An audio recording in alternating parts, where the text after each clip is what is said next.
Imagine a book without conflict. The hero wakes up and her life is perfect. She turns and kisses her amazing girlfriend that she loves and who loves her back. Then she goes to her job where everything is great. Everyone gets along, she's paid really well, she's got great benefits, etc., etc. After work, she has a delicious meal and goes home to read and sleep with her fabulous girlfriend. The end. That sounds boring, right? Whether you're writing fiction or nonfiction, the key to making your book interesting and getting people to want to keep reading it is adding tension and conflict. And this episode is going to help you do just that. Welcome back to the School for Writers podcast. Today, we are leaning into our drama queen tendencies to discuss the importance of tension and conflict. But first, before we get into the core of this episode, I want to tell you that we have a whole mini course on plotting for you that includes even more tips and tools on how to create tension and conflict and how to put this tension and conflict you're learning about into your book's plot. You can get that at schoolforwriters.com/plottingabook. That mini course breaks down the 3 main plot structures that we see in books and gives you a worksheet and lots of support and lots of classroom material to help you plot your book on your own, whether it's fiction or nonfiction. We have support for both. I also personally use it in my marketing as my own brand. So if you want to build a business and a brand for yourself as a writer, understanding plot structure is actually really great to marketing yourself and telling your own stories. So no matter who you are as a writer, you need to know plot, and that's why I put together a plotting course just for you. Grab it at schoolforwriters.com/plottingabook. That's schoolforwriters.com/plottingabook, and of course, that link, it's down in your show notes. Okay, so let's talk about conflict and tension. Now, this might come as a shock, but I was kind of a drama queen in high school. I know, shocking, right? When I got bored, I'd start trouble. And in fact, I still kind of do that. But back then, it was worse. I'd make up some fake emergency to get out of class, or I'd amplify relationship issues with myself or my friends just to stir things up. Or I'd even just straight up lie and make up stories because the truth was dull and unexciting. What got me in trouble back then actually makes me a great writer now. When my dog sits at home and does nothing, he will destroy the house. When animals at the zoo don't have enough stimulation, they start to harm themselves for something to do. When things go too well in humans' lives, we start wars, both literally and emotionally, with the people around us. And when readers are bored, they put down your book and stop reading. That's the power of a lack of tension and conflict. We like to think we want a life where everything goes great, but actually, we as humans, we are always looking for tension and conflict. Which is why you as a writer need to add tension and conflict to your book, because that's how we keep things exciting. Look at bestsellers, and they are defined by the rise and fall of their action, the rise and fall of the tension and conflict. In fact, in that plotting course I was telling you about, I break down the bestsellers and how they rise and fall conflict and tension, and how that actually makes it so they become bestsellers. Adding tension and conflict isn't just about getting on the bestseller list. It's about engaging your reader in the most possible way that you can to have the biggest impact on their lives that you can. If you ever can't put a book down, whatever the topic of the book, I've read books that I couldn't stand the topic, but I couldn't stop reading. That's because the author understood the importance of tension and conflict. So then, what the heck is tension and conflict? Let's start by defining them. I like to think of it like this. Tension is unsaid issues, simmering feelings, or an idea that something is going to happen. Romance, thrillers, and murder mysteries are great at building tension. Whereas conflict is a little bit more outright. It's an obvious struggle that the protagonist or story lead is having. War novels, social justice books, and self-help are all great at showing conflict. I remember one of my old writing classes, I can't remember which one, once described it as this. Tension is being afraid for something, and conflict is being afraid of something. Put another way, tension is when your reader is afraid something might happen in the future to the character. And conflict is when your reader is afraid of what is happening right now to your main character. And when I use character in this story, I can intertwine that with fiction and nonfiction. Nonfiction has characters too. The different people whose stories you're telling throughout self-help, your story through memoir, prescriptive nonfiction has stories in it. So whatever character it is, it doesn't have to be fiction. Oftentimes when I use character, people only think of fiction, but characters are in all kinds of books. And whatever kind of book you're writing, you need to have both tension and conflict. They need to work hand in hand to make your book interesting and keep your reader engaged. Now that you have that general idea of what tension and conflict are, we're going to delve deeper into each one. I'm going to start with tension because in both literature and in life, tension often comes before conflict. At its core, tension is the building of a series of intense emotions in anticipation of something that might happen. Okay, that was a lot, so let's break it down. I'm going to say it one more time and then we'll break it down. At its core, tension is building a series of intense emotions in anticipation of something that might happen. Building, meaning consciously adding in. A series, meaning more than one. Of intense emotions, meaning high-stake feelings. In anticipation of something that might happen, meaning it's not happening right now and might not even happen at all, but we're still worried about it. So again, that's building a series of intense emotions in anticipation of something that might happen. That's tension. You know who is great at tension? Who is just like really amazing at tension? Romance authors. Romance is all about tension, even though by definition, the genre requires that your characters end up together in the end. There is so much worry and emotions and buildup that happens when you read a really good romance novel, wondering if they're going to get together and overcome this tension between them to finally get together and find love, or at the very least, lust. This is one of the reasons why I tell all authors, whether you're fiction or nonfiction, whatever you're trying to do with story, I tell them to read romance because romance authors get tension. And if you can learn to build that kind of tension, you can also write books that your audience can't put down. This is why the average reader in America reads about 2 books a year, where the average romance reader reads about 100, because they feed off of that tension and conflict. Even if you aren't writing a romance, relationship tension is one of the most powerful and impactful ways to engage a reader's emotion. Mostly because we all face unspoken issues in our lives with lovers, family members, friends, colleagues, all kinds of relationships around us always have tension. If you want to build some tension in your book and get people to keep reading, try hinting at a future conflict or an unspoken issue, even a good issue, between 2 characters. That will hook your reader every time. Another great way to add tension is the ticking time bomb effect. In action movies, that can be a literal bomb that's about to go off, but it also plays out in different ways, and it can look like scarcity. Someone is about to run out of money unless their business turns around ASAP. A parent only has a few more weeks before their kid goes off to college and they don't know what their life is going to be like with an empty nest. Someone is sitting in an office waiting for a doctor to come in with their lab results. That asteroid, it's about to come and hit Earth and we don't know what's going to happen. That is that ticking time bomb effect. That is that scarcity of time, money, energy, or emotions. Building scarcity or leading up to something that could possibly be cataclysmic is a great way to keep your reader engaged. Another fabulous way to build tension, and something that I see in so many different genres, is self-doubt. Will the character overcome their insecurities in time to make that big, huge, life-changing shift happen? Or will they refuse the call and stay stuck in their boring old ways?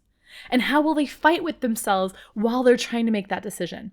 The greatest tension you can build, whether you're writing fiction, nonfiction, prescriptive self-help, whether you're out there as a marketer trying to tell a story with your brand, or you're just a human living your everyday life and wanting to include story as a part of it, the best tension, the best stories play on the emotions that we feel in our own lives. Drama between friends, the buildup of falling in love with someone, the fear that you'll run out of money or time, The worry about whether you are good enough. Those things that keep you up at night, that give you stomach ulcers, that make you lose sleep. Those are also the things that keep your readers or your listeners hooked. So don't be afraid to lean into the universal humanity of high-stake emotions. High-stake emotions are what makes us human. They're what interacts us with other people. They're what gives us life. So don't be afraid to lean into them. And the best books find a way to combine those three types of tension: internal self-doubt, ticking time bomb, and relationship issues. Man, you have that combo together. You have a Da Vinci Code, you have a 50 Shades of Grey, you have a Jurassic Park. These are all those big, giant novels that everybody reads. Or you have the Cheryl Strayed's Wild memoir. You have the prescriptive nonfiction books that change people's lives. They build those three types of tension together, and boom, audiences can't put them down. So if you want help figuring out how to put those into your plot, how to build that tension in, don't forget about that plotting course that we have at schoolforwriters.com/plottingabook. We have all of that information to help you do that. Okay, once you have your tension or tensions built, now you have to add conflict to it. In literature, conflict is characterized by a struggle between two opposing forces.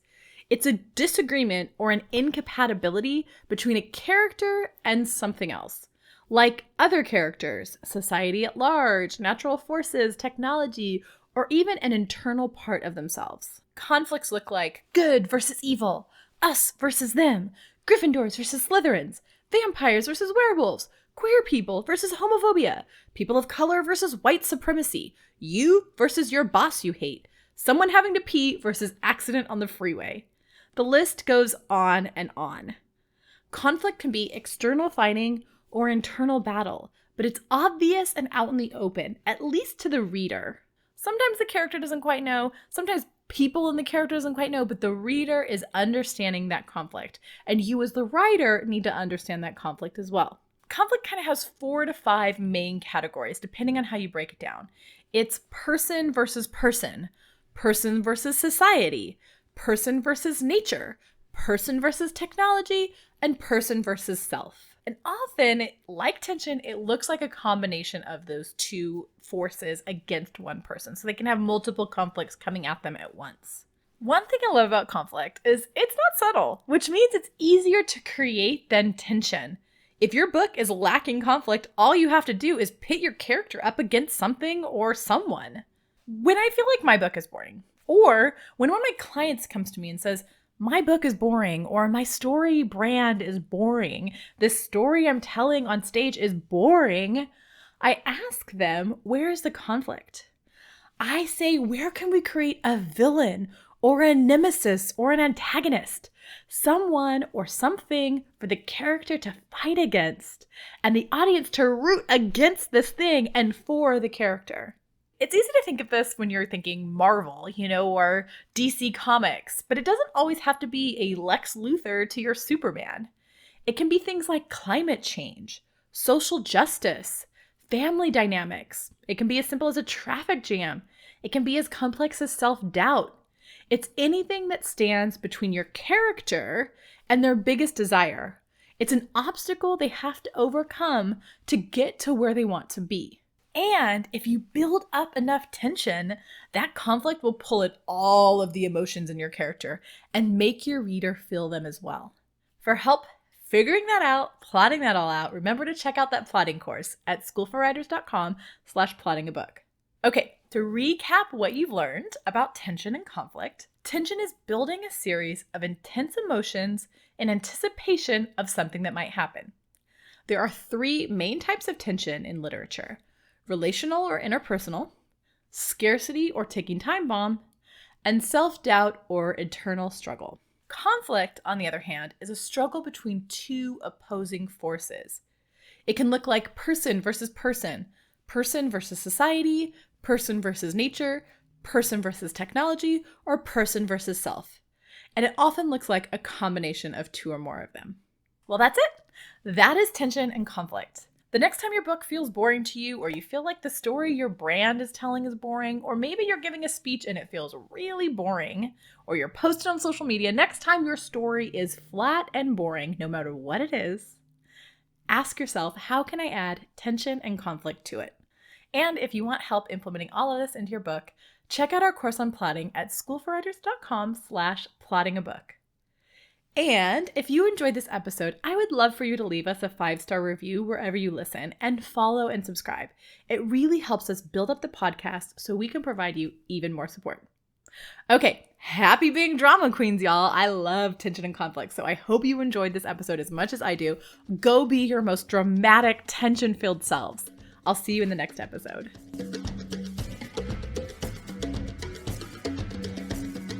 This week's book recommendation here on the School for Writers podcast is Erotic Stories for Punjabi Widows by Bali Kaur Jaswal.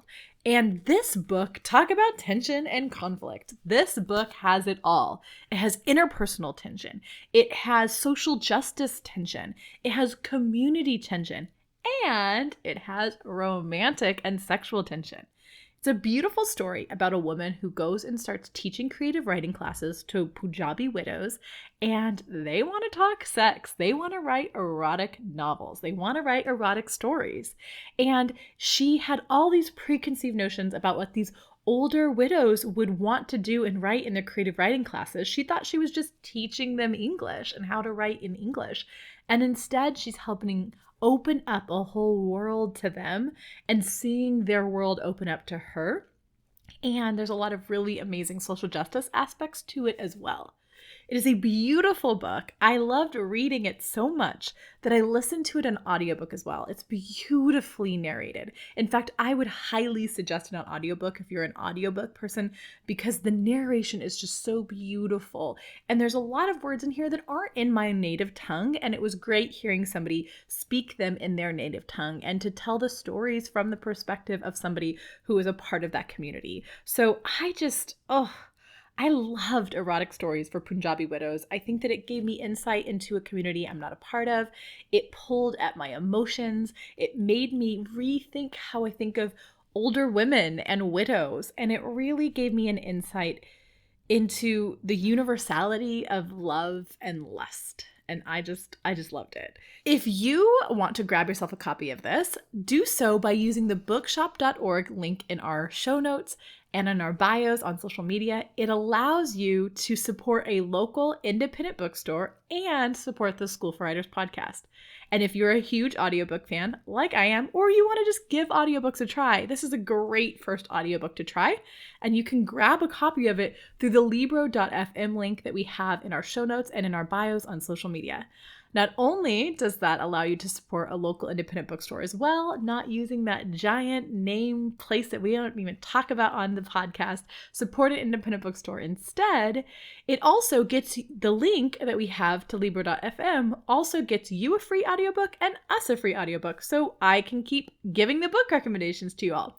So go grab yourself a copy of Erotic Stories for Punjabi Widows by Bali Kaur Jaswal, either using our bookshop.org link in the bio or the Libro.org link in our bio as well. And all of that is down in your show notes. Have a wonderful time reading and enjoy this book. And if you loved it as much as I loved it, DM me on Instagram at Lauren Marie Fleming or at School for Writers. I want to know if you love this book as much as I did. Go off and happy reading.